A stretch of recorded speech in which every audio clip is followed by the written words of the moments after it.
Assalamualaikum warahmatullahi wabarakatuh. Salam sejahtera bagi semuanya. Welcome back to my channel TPMDes. Selamat datang kembali pada channel TPMDes. Hai sobat-sobat TPMDes, manapun berada, informasi terbaru terkait rekrutmen ASN P3K tahun 2022. Bapak Ibu, informasi terkini perkembangan rekrutmen ASN P3K Guru tahun 2022. Informasi dari Prof Nunuk Suryani, Bapak Ibu. Nah, dari Prof Nunuk Suryani kabar terbaru yaitu selaku Sekretaris Dirjen dan GTK Kemendikbudristek terkait tentang Juknis ya. Nah ini Bapak Ibu dihubungi resmi dari Bunda Prof Nunuk Suryani. Ini di sini ya, Bunda maaf jika ada info Juknis P3K yang akan terbit, kami siap menerima info. Ya jadi Prof Nunuk membalas di sini Bapak Ibu yaitu iya Bu, bentar lagi terbit. Nah alhamdulillah sekali Bapak Ibu ya. Jadi ini kemungkinan beberapa hari ini atau beberapa minggu ini, dalam minggu-minggu ini Juknis ini segera terbit Bapak Ibu. Karena di sini Bapak Ibu melihat dari status dari Prof Nunuk Suryani ya, status WA Prof Nunuk Suryani. Jadi kelihatannya sepertinya minggu-minggu ini karena dari status WA dari Prof Nunuk semalam itu seperti habis kerja keras dalam penyelesaian untuk Juknis dan lain sebagainya Bapak Ibu ya. Dan mudah-mudahan ini juga segera terbit karena Prof Nunuk meyakinkan di sini Bapak Ibu akan sebentar lagi ini akan diterbitkan yaitu Juknis atau petunjuk teknis untuk pelaksanaan rekrutmen ASN P3K Guru tahun 2022. Jadi kita siap-siap saja, mudah-mudahan ini dalam minggu-minggu ini ataupun dalam beberapa hari ini mudah-mudahan ini sudah keluar untuk Juknis. Karena nanti kalau untuk Juknisnya ini akan disampaikan yaitu di halaman http guru Kemendikbud guru P3K Kemendikbud Go ID Bapak Ibu ya.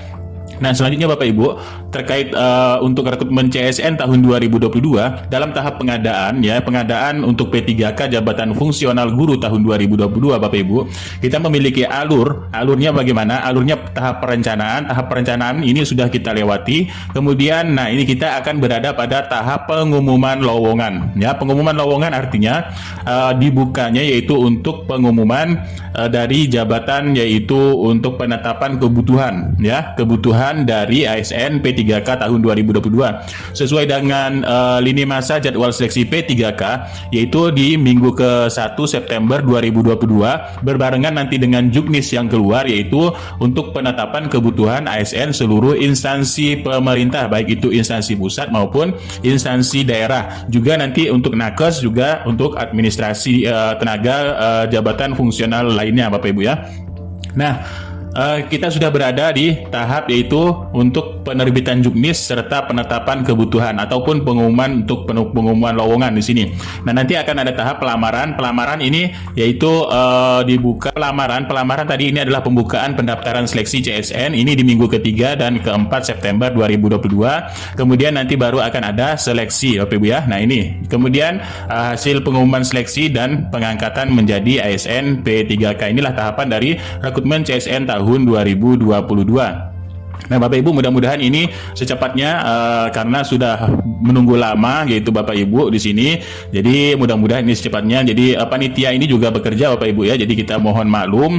Jadi mudah-mudahan kerja keras dari panitia ini membuahkan hasil yang baik ya. Karena sudah banyak yang protes ataupun sudah banyak disuarakan terkait dari penempatan dan lain sebagainya Bapak Ibu. Jadi dimohon bersabar sedikit, panitia ini sedang menyusun ataupun sedang menyelesaikan finish yaitu terkait Juknis atau Juklaknya serta untuk penetapan kebutuhan dan pembukaan seleksi CSN tahun 2022.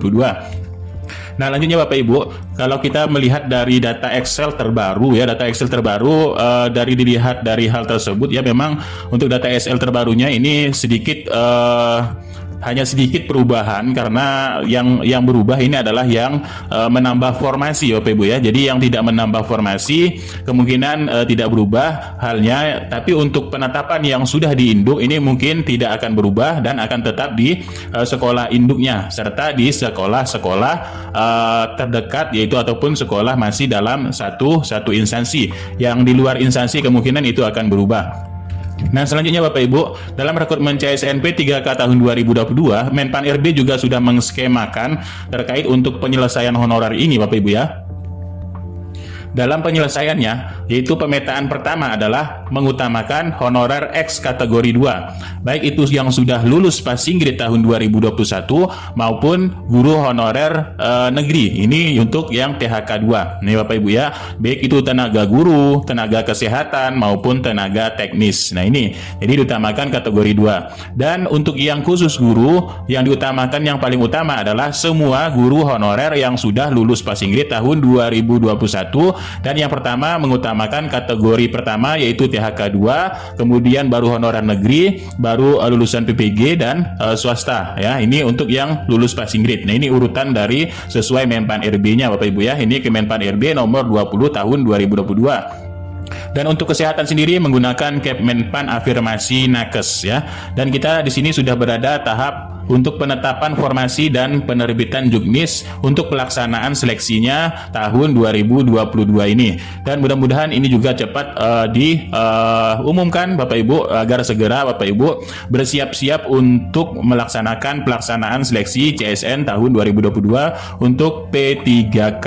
Nah, selanjutnya Bapak Ibu, dalam rekrutmen CSN juga untuk guru ini sudah sip dari data Dapodik Bapak Ibu ya, semua diambil data Dapodik, baik itu nanti untuk yang observasi maupun untuk yang pelamar umum ya. Nah, karena yang sudah lulus PG ini datanya sudah dikunci dan tinggal penempatan saja Bapak Ibu ya. Kemudian untuk kesehatan ini dari pengumpulan pengolahan data melalui SIS-DMK Kementerian Kesehatan Bapak Ibu. Dan untuk tenaga teknis lainnya ini dalam proses masih untuk pemetaan pendataan dari BKN yang sedang dilakukan. Nah, kemudian dalam sistem untuk guru ya, ini sesuai dengan peraturan Menpan RB nomor 20 tahun 2022 dari petunjuk teknis pendaftaran ini Bapak Ibu ya. Jadi sesuai dengan Menpan RB-nya itu ada pelamar prioritas 1 yaitu prioritas kemudian prioritas 2 dan prioritas 3 serta pelamar umum. Dan yang didahulukan untuk diangkat menjadi ASN P3K adalah prioritas 1 yaitu guru honorer yang sudah lulus passing grade, baru dilanjutkan ketika masih ada kuota, baru dilanjutkan untuk pelamar prioritas 2 yaitu untuk THK 2 yang mengajar di sekolah negeri dan terdaftar di Dapodik ya.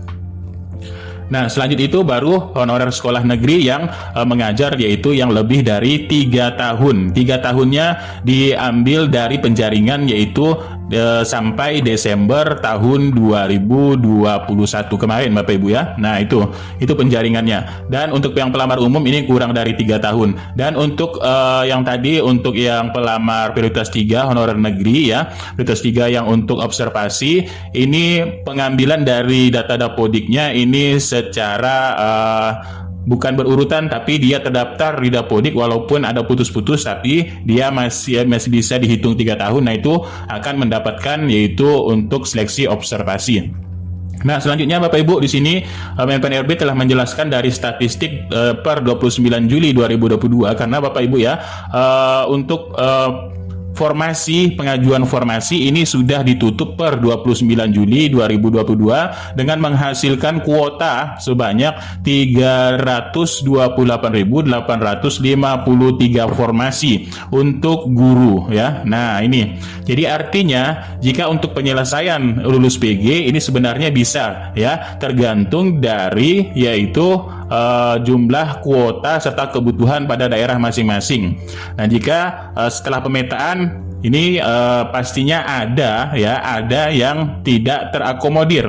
Karena yang tidak terakomodir baik itu kuotanya kurang ataupun di sini tidak terdapat kebutuhan dan lain hal sebagainya, ini pasti akan ada ya. Dan itu penyelesaiannya langsung nanti untuk di tahun berikutnya ya. Karena tahun berikutnya Bapak Ibu ini sudah penyusunan untuk pengusulan formasi saja ini di bulan-bulan yaitu Maret ya. Nanti kan Juli biasanya ini akan dibuka lagi ya. Juli akan dibuka lagi untuk tahun depan. Jadi mudah-mudahan itu cepat terakomodir untuk guru-guru honorer yang masih belum terakomodir di tahun ini. Nah, selanjutnya untuk kesehatan sendiri sudah tadi dipaparkan, yaitu terkait dengan afirmasi. Jadi mekanisme afirmasinya ini harus terdaftar dari SDMK untuk tenaga kesehatan, Bapak Ibu ya. Jadi Kemenkes, kemudian ada tim dari rencana kabupaten kota, dinas kesehatan ya, BKPSDM, BKD dan lain sebagainya yang mengatur untuk pendataan aplikasi pada SI-SDMK. Ini cut off-nya per 1 April 2022, Bapak Ibu ya.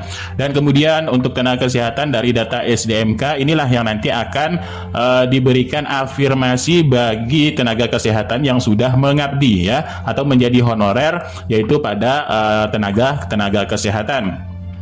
Dan di sini untuk formasinya masih banyak, Bapak Ibu ya, ada sekitar 200.000 untuk nakes ya, tenaga kesehatan. Jadi dilansir dari Kemenkes RI resmi, jadi kesejahteraan tenaga kesehatan jadi prioritas pemerintah. Mulai tahun 2022 pemerintah memprioritaskan tenaga kesehatan untuk mengikuti seleksi calon ASN pegawai pemerintah dengan perjanjian kerja atau P3K guna memenuhi kebutuhan tenaga kesehatan seluruh Indonesia. Jadi rencananya pembukaan formasi baru P3K nakes dilakukan bertahap sampai tahun 2023. Nah, ini penyelesaiannya Bapak Ibu ya.